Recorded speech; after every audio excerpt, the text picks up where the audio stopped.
Hello, everybody. My name is Angel Huape, and I'm in Professor Alan Fortune's Psychology 2 for Abnormal Psychology. And the reason for this video is to explain my final project case study. And the topic that I chose to discuss is the understanding of psychopath mental health disorders. The reason why I chose this topic is because I feel like under this topic, these disorders are the most complex to understand. People with these types of disorders are not commonly accepted into society because of all the misleading information that goes on between this topic. Psychopaths are among some of the most difficult disorders to overall treat. And overall for this video, I'm just going to be answering a few common questions that are often incorrect or misleading, or just some helpful information on the topic. So what is psychopathy?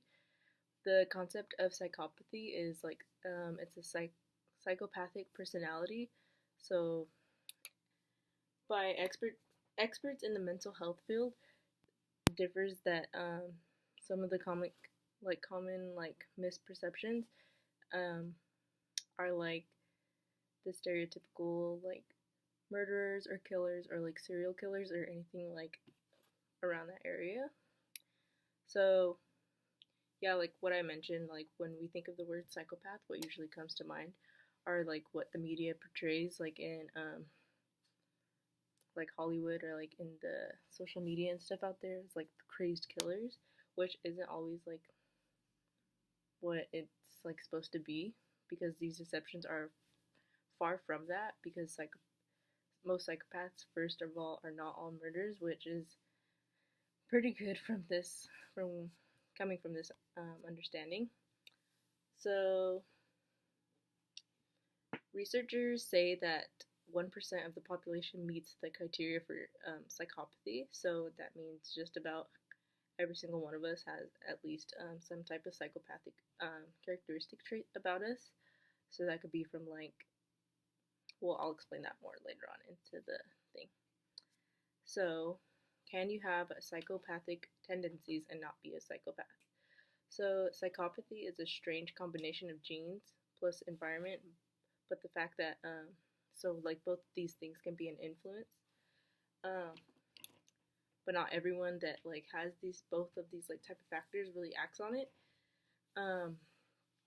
Some who are raised in inadequate household or environment manage to stay clean or well behaved and stuff, because I don't know, sometimes it could just depend on the person, or just the mindset or the overall drive that you might have as an individual.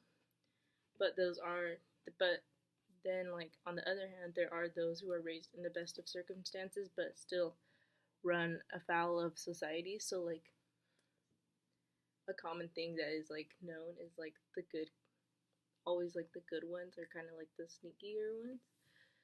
I don't know if you've ever heard of that, but that's something that I've heard before. So the truth is that psychology and people in general are interested in what causes psychopaths to go off the edge, but not really why, which is a good question. And it isn't that all psychopaths are bad, but that society is interested in what causes the ones who are actively psychopathic to act the way that they do. So another common question is, how do you know if someone is a psychopath? So out of all the research, I chose 3 common characteristic traits that are very common with most psychopathic disorders, or even tendencies. So the first one that I chose was manipulators.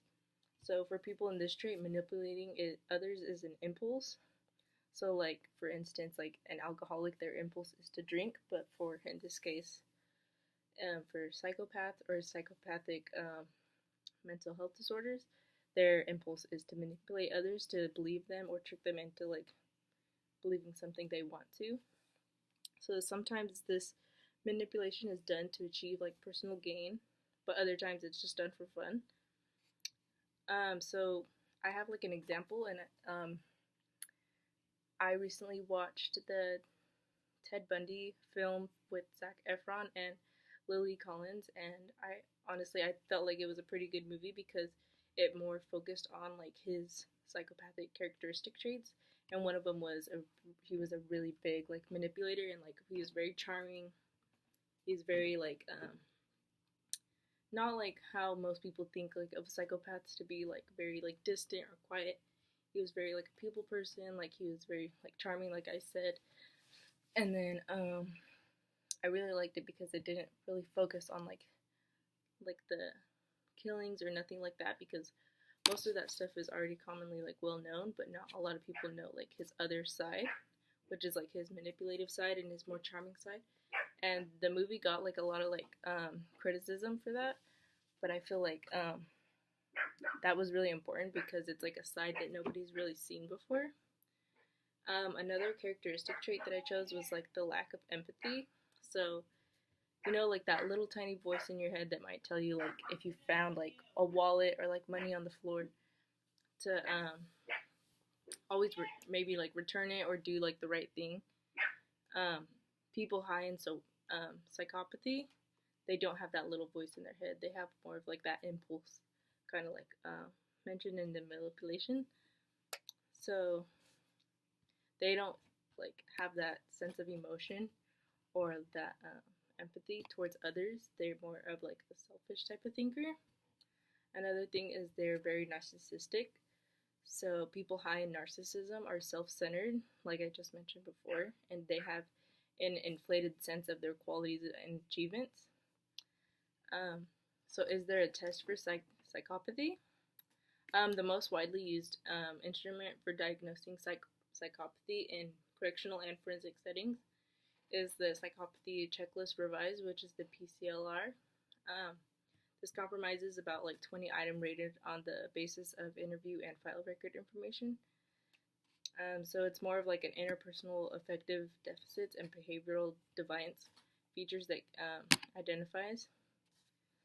So can psychopaths be cured? I put quotations around it because I didn't really like the word cured, but I feel that personally that this question is too generalized because not all people are the same, and that you can expect all people to react or not react the same way to certain treatments in psychology. And then I wanted to point out something that I found that psychology is unique is because I believe that what makes like psychologists and doctors different is because like in a way doctors use like the same type of straight from like the textbook and like with a given diagnosis and treatment to follow. But with psychology, there's no like predicting what lies ahead in the future with just one case. Let's see. Interesting question is psychopathy genetic? So there's no such thing as like a psychopathic like genetic, but with the research that I found, there are such genes that play a role in establishing like our genetic makeup for traits relating to this disorder. So like as far as specific studies, there are other ways to actually see brain activity that meets the criteria for psychopathy. So like CAT scans reveal that with psychopaths, areas of the brain that are typically associated with emotion, especially like the integration of emotion with other mental constructs, they do not operate the same in this manner as they do with normal individuals. Another question was, what kind of disorder is psychopathy? So psychopathy is somewhat like a disputed condition. It can be considered a mental health condition, but in fact it's not actually listed in the DSM-5 because instead the DSM-5 listed the antisocial personality disorder, and in this condition that is often referred to as like a psychopathy or sociopathy like disorder. So overall, I hope to learn like about this topic, like including how to understand, and I hope that like this video helps you understand more about this topic. I chose this topic because I felt like out of all the topics that we had in the course, this one really stood out to me because I was one of those people who believed many of those like misconceptions or like misleading information or like the stereotypical information. And now that I know like the difference between the difference with this disorder compared to others, it makes a lot more sense. So, thank you.